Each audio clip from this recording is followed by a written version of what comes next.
dalam dua perspektif pola pikir. Aduh, saya tidak yakin kalau Anda ngerti omongan saya ini. Kenapa? Kabotan, ya sudah. Dengan dua cara berpikir. Secara historis ya, secara historis ada berapa? Dua. Nomor satu, Ibunda Aisyah yang dinikahi oleh Nabi Muhammad usia 9 tahun, itu sebelumnya sudah dilamar oleh beberapa laki-laki lain. Yang menunjukkan perkara itu di zamannya memang suatu perkara yang lazim. Yang apa? Lazim. Sehingga ketika Nabi Muhammad SAW melakukannya, tidak ada satupun orang kafir Quraisy yang mencela Nabi Muhammad karena perkara itu. Karena perkara itu di zamannya sudah perkara yang lazim. Itu secara historis. Jadi Nabi Muhammad itu ketika menikahi Ibunda Aisyah, dalam keadaan sebelumnya Ibunda Aisyah sudah dilamar oleh laki-laki sebelum Nabi Muhammad. Berarti apa? Biasa. Berarti apa? Biasa. Secara historis yang kedua, keadaan perempuan di zaman itu tentu tidak sama dengan perempuan di zaman kita. Kita akan berikan banyak contoh kalau panjenengan mau. Tapi waktu, ya sudahlah, tidak apa-apa. Contoh pertama, kematangan berpikir anak-anak di zaman itu tidak sama dengan di zaman kita yang lemot. Anda tahu Abdullah bin Abbas, itu usia 8 tahun oleh Nabi Muhammad digonceng di belakang keledainya. Tapi obrolannya Nabi Muhammad dengan Abdullah bin Abbas, ini obrolan yang kalau kita ngomong sama laki-laki dewasa di zaman ini gak nyambung. Padahal ngomongnya dengan laki-laki usia berapa? 8 tahun. Apa itu? Ya gulam, inni u'allimuka kalimatin. Inni u'allimuka kalimatin. Aku akan mengajarkan kepadamu beberapa kalimat ilmu. Idza sa'alta fas'alillah wa idza ista'anta fasta'in billah, dan seterusnya. Anak kecil dikasih ilmu tauhid, yang itu menunjukkan kematangan anak-anak di usia kecil di zaman itu sudah luar biasa matangnya dibanding yang terjadi di zaman sekarang. Itu secara historis. Tidak ada. Kemudian lagi, kenapa itu tidak merupakan sesuatu yang tercela? Karena ketika itu tercela, Bu, kalaulah itu tercela, apa yang terjadi? Maka sudah akan menjadikan orang-orang kafir Quraisy menjadikan perkara ini sesuatu yang pantas untuk mencela Nabi Muhammad. Ternyata tidak ada. Orang Quraisy itu mencela Nabi Muhammad dengan celaan apa? Gila, tukang sihir, tukang syair, dan tidak ada celaan selain itu. Kalau memang itu layak dicela, maka itu mereka pakai. Oh, Nabi Muhammad ini suka sama anak kecil. Ternyata tidak ada. Menunjukkan itu aman-aman saja. Dan sekarang secara realita zaman kita, anak SD perempuan umur 9 sudah mens. Ada apa enggak? Banyak. Yang ketika mereka itu sudah menstruasi, artinya mereka sudah punya organ reproduksi yang sudah matang. Nah, maka sudahlah, susah kalau mau nyerang syariat itu pasti susah. Kenapa? Karena syariat ini turunnya dari Allah yang menciptakan manusia yang maha tahu, yang maha bijaksana. Nah, termasuk nanti kita baca tentang apa? Poligami. Jadi kalau orang kafir nyari celah, apa-apa yang untuk mereka gak masuk akal, bahkan bertentangan dengan akal mereka, digunakan untuk mencela syariat. Sementara orang yang beriman, mereka akan senantiasa mengucapkan sami'na wa ata'na. Sudah. Seringkali mereka berusaha melakukan hal seperti itu, dan tidak pernah berhenti sampai sekarang. Sayangnya, ada sebagian kaum muslimin yang terpengaruh oleh hasutan mereka. Nah ini, ada orang-orang Islam yang terpengaruh. Kalau ketemu tokoh-tokoh Islam yang nikah lagi, waduh, entek, dihujat habis. Tapi kalau ngelihat artis berzina, tetap digandrungi. Coba Coba lihat, banyak ada artis yang berzina ketahuan, bahkan mohon maaf ya, divideokan. Sekarang tetap sama ibu-ibu digandrungi. Ini apa namanya? Salah kaprah, konsep berpikirnya salah. Zina yang oleh syariat dihukumi keji, malah dianggap biasa, tapi pernikahan yang terhormat, dengan cara yang terhormat, dengan cara yang sesuai dengan syariat, malah dijadikan bahan hujatan. Hati-hati loh Bu. Kalau sampai ada rumah tangga orang rusak yang menikah lebih dari satu, karena istrinya tidak kuat omongan perempuan-perempuan, maka yang ngomong ikut tanggung jawab. Yang ikut, kok gelem yo? Ya apa ngoniku yo?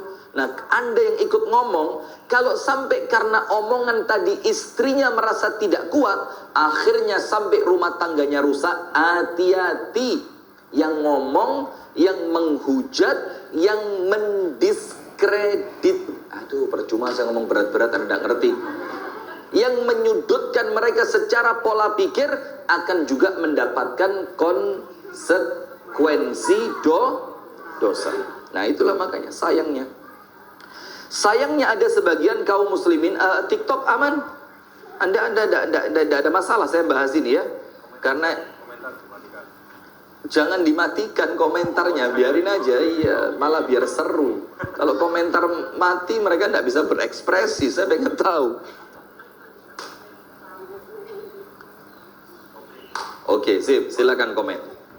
Aman ya dalam, jangankan saya, adminnya sampai takut komentarnya dimatikan. Kalau baca komen Bu, lebih kuatan saya dibanding beliau ini. Ada yang saran tadi. Oh, ada yang saran gitu ya. Oh, enggak apa-apa, biar.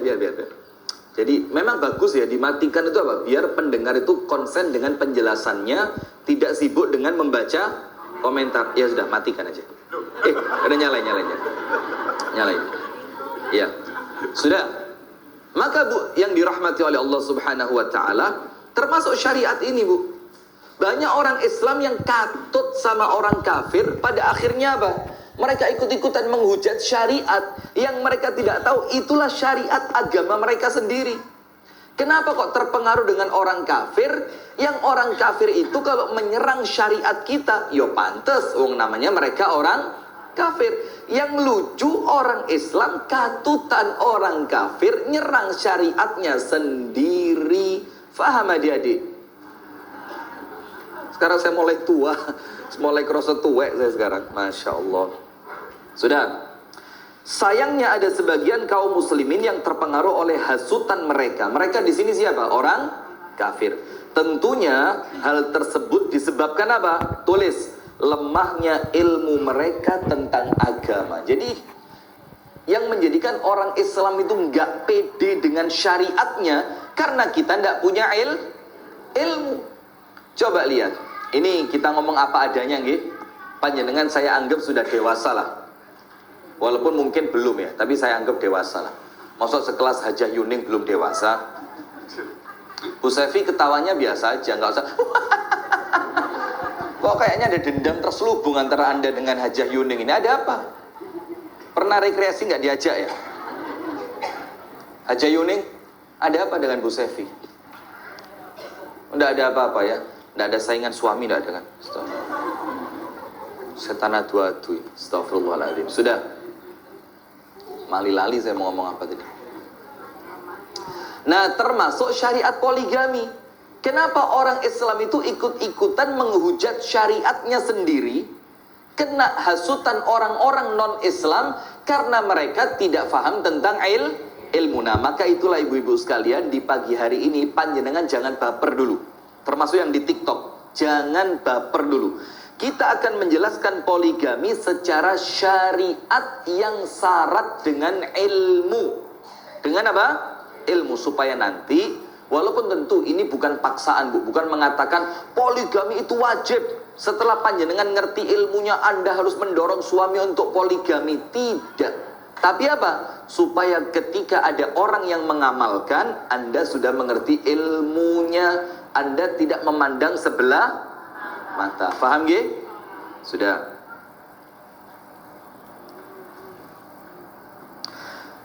Kaum muslimin yang terkena hasutan orang kafir sampai mereka menyerang syariatnya sendiri, itu disebabkan oleh lemahnya pengetahuan mereka dan lemahnya ilmu mereka tentang agama Islam, sehingga mereka lebih memilih pendapat orang kafir itu dan ikut mencela syariat Allah yang nyata. Ada apa tidak? Ada. Bahkan sekarang, subhanallah, perempuan muslimah mencela jilbab, padahal dia seorang muslimah. Sudah, kalau memang Anda tidak mau berjilbab, itu hak Anda. Nanti urusan antara Anda dengan Allah Subhanahu wa ta'ala. Tapi wanita yang sudah nurut dengan syariat ini, jangan digembosi. Nanti dosa Anda semakin besar, semakin banyak. Nah, maka sayangnya sebagian orang Islam lebih memilih pendapat orang kafir itu dan ikut-ikutan mencela syariat. Lihat ayatnya, Bu. Silakan dibuka pada surah Al-Baqarah ayat 108. Ini tentang apa? Orang yang lebih memilih syariatnya orang kafir dibanding mengikuti agama Allah. Yang lebih memilih omongan orang kafir yang tidak bertanggung jawab dibanding tunduk di bawah aturan Allah, syariat Allah yang lurus. Allah berfirman, "Wa man yatabaddalil kufra bil imani faqad dhalla sawa'as sabil." Dan barang Anda tanya ayat kok pakai ketawa itu loh. Al-Baqarah 108. Al-Baqarah 108 tentang apa?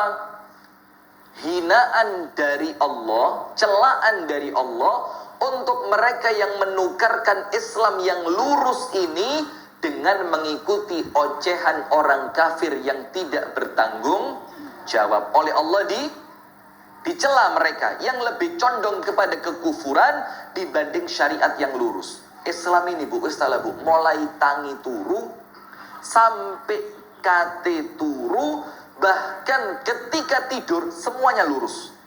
Semuanya lurus, tidak ada yang bengkok. Kalau panjenengan ikut syariat Allah Subhanahu wa ta'ala. Ayatnya mengatakan, waman, dan barang siapa yatabaddal, yang menukarkan al-kufra bil iman, keimanan, menukarkan keimanan mereka dengan kekafiran, faqad dhalla sawa'as sabil, maka itulah orang yang tersesat dari jalan yang lurus. Jadi kalau panjenengan tahu panjenengan itu beriman, lah kok panjenengan malah mengikuti pola pikirnya orang kafir? Apa kata Allah? Anda sudah jadi orang yang mengambil jalan yang sesat. Sudah mengikuti jalan yang lurus, lah kok kemudian mengikuti orang kafir? Akhirnya apa? Balik bengkong maneh. Faham ibu-ibu? Maka termasuk pada perkara ilmu tentang poligami. Jangan mendengarkan ocehan orang yang tidak mengerti ilmu syariat. Minimal panjenengan ngerti, oh memang secara syariat aturannya begini, syaratnya seperti ini, hak dan kewajibannya seperti ini, sikap saya harus bersikap yang semacam ini. Itu minimal panjenengan ngerti. Tujuannya apa? Agar jangan sampai panjenengan terhasut orang-orang kafir, akhirnya terkena celaan Allah pada surah Al-Baqarah ayat 108. Kita lanjutkan. Kemanakah perginya iman mereka yang mereka itu berani mencela hukum Allah? Ini sampai ditanya. Kalau sampai berani mencela aturannya Allah, loh terus iman kita itu lagi pergi kemana? Padahal salah satu syarat, tulis. Salah satu syarat la ilaha illallah. Apa salah satu syaratnya? Al-inqiyad. Apa? Al-inqiyad. Apa itu inqiyad? Inqiyad itu adalah tunduk, patuh dengan syariat Allah Subhanahu wa ta'ala. Itulah inqiyad. Jadi kalau orang itu punya syariat atau mengucapkan la ilaha illallah, maka salah satu syaratnya la ilaha illallah itu apa? Tunduk patuh dengan syariat Allah. Itulah Bu yang menjadikan orang-orang kafir Quraisy, mereka itu tidak mau berislam. Kenapa? Karena justru mereka tahu konsekuensinya. Oh, kalau saya mengucapkan la ilaha illallah, berarti apa? Saya harus tunduk dan patuh dengan aturan Allah. Yang itu saya tidak mau. Lah kalau ada orang Islam sudah mengucapkan la ilaha illallah, lah kok tidak tunduk dan tidak patuh dengan syariat Allah, nah maka ini imannya dipertanyakan. Faham ya? Maka supaya iman kita sempurna, harus tunduk dan patuh di bawah syariat Allah. Terlepas kalau ada syariat yang kita belum mampu, tidak usah khawatir. La yukallifullahu nafsan illa wus'aha. Tapi yang penting tunduk dulu. Ya Allah, saya yakin ini syariatmu yang lurus, tapi ya Allah, saya belum mampu. Beda cerita, paham tidak? Nah maka itulah salah satu syarat la ilaha illallah. Apa syaratnya? Inqiyad. Inqiyad itu apa? Tunduk dan patuh. Sekarang kita lanjutkan. Allah Subhanahu wa taala mengutus Nabi Muhammad sallallahu alaihi wasallam, tujuannya apa? Untuk mengharamkan segala perbuatan yang nista, seperti zina. Zina buruk apa enggak? Buruk. Hubungan sesama jenis, LGBT. Ada lagi lanjutannya satu sekarang apa? Lupa saya. LGBTQ. Q-nya apa? Apa?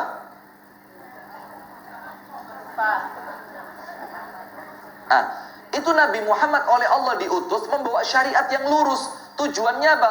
Menghalalkan perkara-perkara yang baik dan mengharamkan perkara-perkara yang keji, yang secara akal manusia mengakui. Contoh zina. Zina itu baik atau buruk?